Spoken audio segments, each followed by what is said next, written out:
Brandon Johnson, accompanied by his friends Craig Lindstorm and Trevor Nowak, respectively, had been out bow hunting black bears.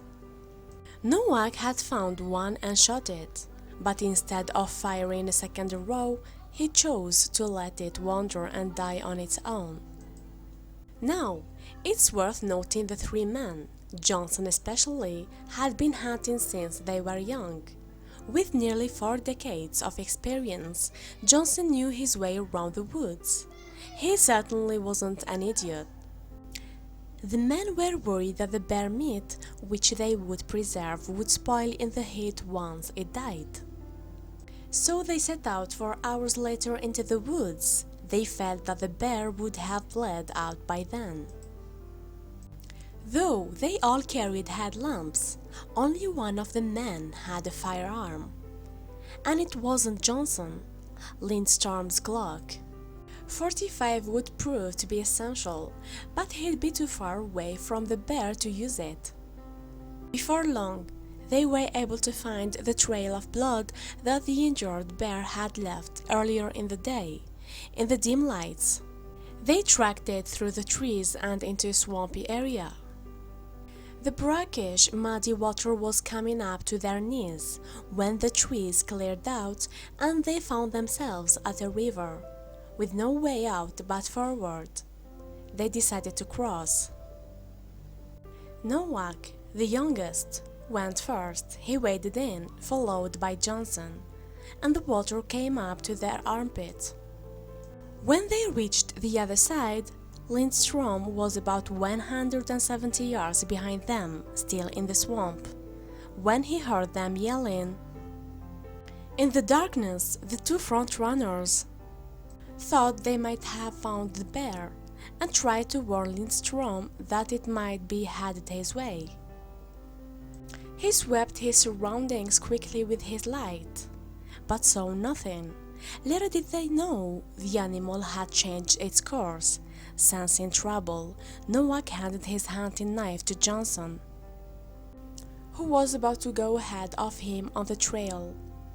It was an $8 knife Nowak had picked up at a flea market, with just a 5-inch blade, but it would be better than nothing.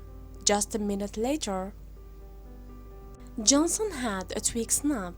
He took 3 steps before the creature was on him, knocking him flat. The first thing he realized was that a second ago he'd been looking at the ground. Now he was staring at the stars. He didn't have long to admire the view. The bear's massive teeth swung into view. Its muzzle was going for his throat. Johnson swung both hands up to grab it and push it away, but a row of razor-sharp teeth sank into his face. However, in his fall, Johnson hadn't lost grip of Nowak's knife. With his left arm, he tried to keep the bear's jaws from ripping his skin off. With his right hand, he plunged the blade into whatever fur he could find. Then, the bear lumbered off as swiftly as it had come. Though it was only a few minutes, Johnson lay silent and motionless for what seemed like forever, trying not to attack it again. Soon, a shadow broke the tree line. He thought it was Nowak. But he was wrong. It was the bear again, and the thing was running jaws open straight for his crotch. Johnson locked his knees and again used his left arm, now broken in 3 places, to block the attack while he stabbed with his right. Johnson lost count of how many times he stabbed the bear. It climbed off him and came back once more before he was able to get the knife down its throat and deliver a fatal blow that would finally drive it off. By then, he was barely alive. It had only been a few minutes, but the attack was savage. Lindstrom had just crossed the river, gun drawn, when the bear was gone. He and Noah carried Johnson 3 hours back to their camp, where he got a medevac to the nearest hospital.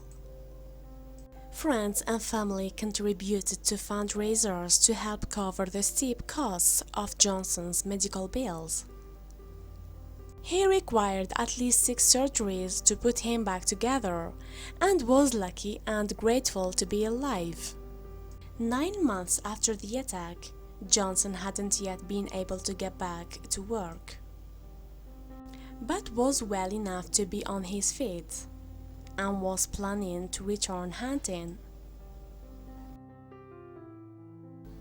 Thank you for watching, and don't forget to subscribe.